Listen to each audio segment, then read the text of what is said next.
Jamen, helt sådan basic, så går det bare egentlig ud på, at vi laver den her Luxus Royal Icing. Det er vigtigt, at vi bruger æggehvide, så den bliver sej.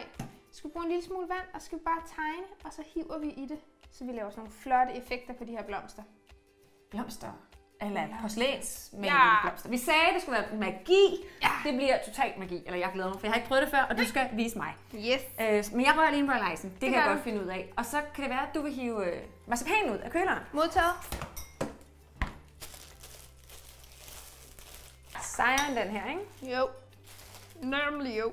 Ditte er lige ved at rette sit kornet til, jeg har også formet et her. Det kan man finde masser af gode eksempler på. Jeg ved, jeg selv har en video liggende. Jeg tror også, du har noget, Ditte. Ja. Yeah. Hvor man i hvert fald kan se, hvordan man gør det her. Men det er et meget godt tip at få den formet så stramt, at den er helt spids her, fordi så kan vi fylde den med Royal Icing og klippe et lille hul bagefter, så til at styre. Nu sørger jeg lige for at lukke mit kornet helt vildt godt her, så jeg virkelig kun har glasur ud i spidsen her og har lukket toppen, så har jeg ikke noget, der løber den forkerte vej. Ja. Yeah. Det er jo svært at beskrive, hvad er størrelse af det her. Det er vel 2 mm? Ja, små 2 mm vil jeg sige. Ja, her i diameter. Der har jeg en lille skål med noget vand. Og nu går vi i gang med at trylle. Jeg glæder mig. Hvis du er totalt sådan perfektionistisk, hvis du har et stempel, eller du ved sådan en udstikker, hvor du ligesom kan markere. Men nu leger vi. Men jeg har jo en stempel. Så gør vi det. Kom. Jeg hælder det. Jeg har sådan en lille beskeden kasse af udstikker. Herovre. Derovre. Skal ikke rode jo. Mindre kunne sikkert også gøre det. Må jeg ikke prøve den her? Jo, må du i hvert fald. Hvis så kan jeg bare lave en trekvart. Ja. Yes. Altså det jeg jo faktisk gør, jeg synes jo det er sjovt at lave dem, så bliver det kun en halv, eller så bliver det kun lige sådan, eller så bliver det en hel. Så er det meget forskelligt. Men marker lige et let tryk, så du kan se den. Det var da et rimelig godt tryk. Ja. Gør du også det på hele kagen så? Når vi overtager, eller gør du det inden? Nej, det kan du ikke gøre inden. Jeg kan ikke gøre det inden, jeg vil gøre det på. Bare lige markere et lille let tryk. Det er kun lige for, altså næsten sige, nu blev mit ret voldsomt, det er for, at de får det bedste ud af det derhjemme. Men okay. Det jeg så simpelthen gør, det jeg starter her, og så lægger jeg et relativt stort lag. Jeg følger med herovre. Og kører ned, og så følger du bare hele den her. Ja. Et rigtig godt trick til dig med det, når du nu laver sådan nogle store nogle. Så dine buer, så laver du 1 til 2 ovenpå, for så får du meget mere trukket med ind, som jeg vil vise lige om lidt. 1 til 2 ovenpå, altså ligger den i dobbelt lag, siger du? Ja, lige her i buen, der ligger du en ekstra klat. Eller en ekstra, ja. Altså her? Lige præcis.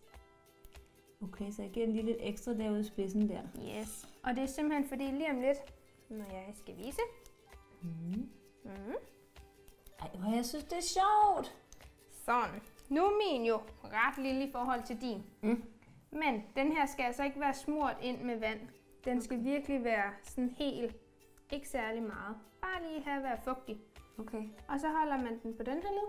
Ja. Så ikke den brede led, men den her led. Og så begynder du langsomt at trække ind mod midten. Og det skal gøres nogle gange. Og det er derfor, at det er vigtigt, at den er tyk. Glasuren. Ja, okay, det kan jeg godt se. For den bliver ret tynd af det.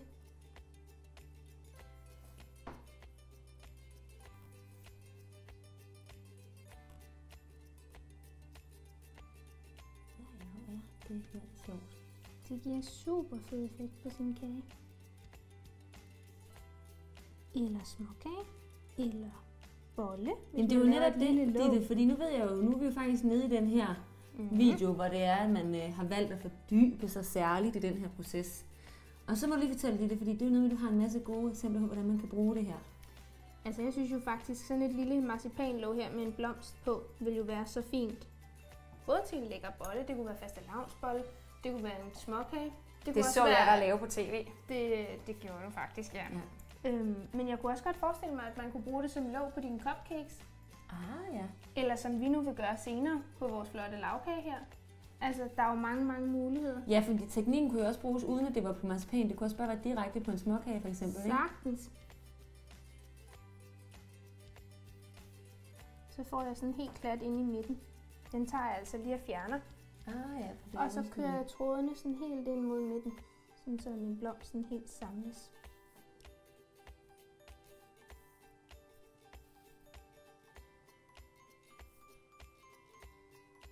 Jo mindre våd din pensel er, jo bedre kan du ligesom trække sådan nogle tråde, som kan ses, og det er jo dem, der giver effekten.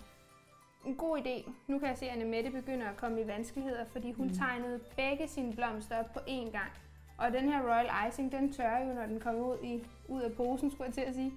Og så gør det faktisk rigtig svært. Så én blomst ad gangen. Ja, og hvis man faktisk, jeg kan næsten mærke selv, at hvis man er sådan lidt usikker, så næsten måske bare et blad ad gangen, eller sådan noget, så man har lidt at... Lige præcis. Og det her er jo en måde at gøre det på.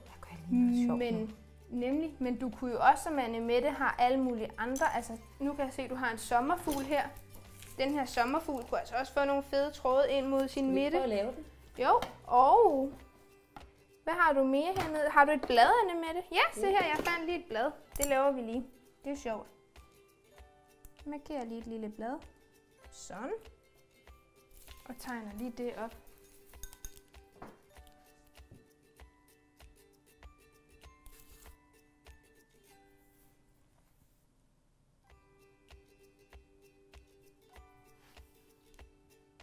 Ej, hvor er det sjovt, det her, det. Og det giver altså en rigtig flot effekt. Men okay, man skal selvfølgelig ikke have travlt. Nej.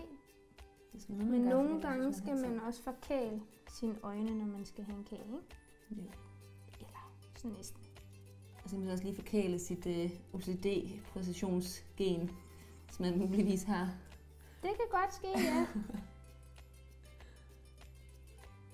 Men for dig og mig, så er det her jo virkelig noget af det, der rykker, ikke? Jo, absolut. Og så sagde du, det hvide klat her i midten, den kan man lige fjerne. Yes.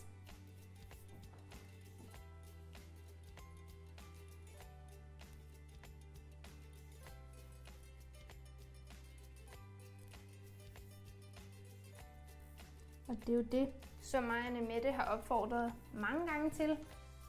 Lige nu, der står Annemette sammen og jeg og hygger helt vildt meget over det her. Og lige om lidt, når vi skal til os at gøre det på den store kage, vil vi nok stå i hver vores ende af kage og hygge os. Ja. Og det er jo det, der er sjovt, og det er derfor, vi opfordrer jer så meget til, at bagning, det er altså noget, man skal nyde i fællesskab også. Så grib en veninde og leg. Se lige, hvad jeg har lavet det allerførste gang. Jeg ved, jeg kan øve mig. Jeg ved, jeg kan blive endnu bedre. Men det er da sjovt, når det er første gang, jeg har gjort det. Sjovt. Men den prøv skal lige lige at have se blad. med blade, ikke? De giver jo virkelig gode effekter. Det skal vi også lave på lavkagen. Den kunne også godt lige have bare sådan et blad her, der lå herude i spidsen. Ja, nemlig. Ligesom. Det kunne den. Og prøv at forestille os, at vi har lavet noget grøn Royal Icing i. Jo. Så ville den være rigtig flot. Men nu ønsker vi faktisk at lave det her i det her helt rå. Ja, og sarte tema, ikke? Så Yes. i dag skal vi ikke lege med grøn, men... Nej, men det er jo det, der er simpelthen så sjovt. Så kunne du også have lavet en midte ned igennem, og så have trukket stregerne ud af. Det tror jeg lige, vi gør. Prøver vi lige. Fordi man kan faktisk se her, nu er min jo meget våd, men jeg er bare blevet ved med simpelthen at lege, og så tør det jo også igennem, så jeg får endnu flere streger.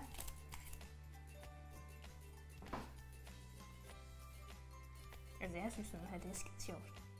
Og det her, det er faktisk noget, jeg kunne finde på, fordi sådan noget her at lave, det tager jo ikke så lang tid, og det kan jo have været småkager, du kunne have øvet dig på, som dine småkager, du kunne have lavet flere uger i forvejen og liggende på frost, og så når du skal have gæster, så sidder og hygge dig med det. Det giver altså virkelig en sjov effekt. Jeg tror måske, at mine børn synes, det kunne være sjovt. Ja. Altså, jeg forventede ikke af dem, at det var samme. Men du kunne jo også gøre det, når det er jul, og lave det på dine koner og mænd og juletræer og hvad man ellers laver, julekugler. Ej, jeg får en skide god til en ny julekage, vi skal lave. Hvad skal vi lave? Kunne du lige se sådan en julekage, hvor at det er i forskellige farver med glimmer, hvor man trækker farverne ind i hinanden og bare kører ned? Det er sådan en flot julekugle. Idéerne, dem er der mange af, men jeg håber, I kunne bruge det, og det her det er i hvert fald rigtig sjovt. Så hop tilbage til den lækre lavkage og se, hvordan vi gør den færdig. Yes!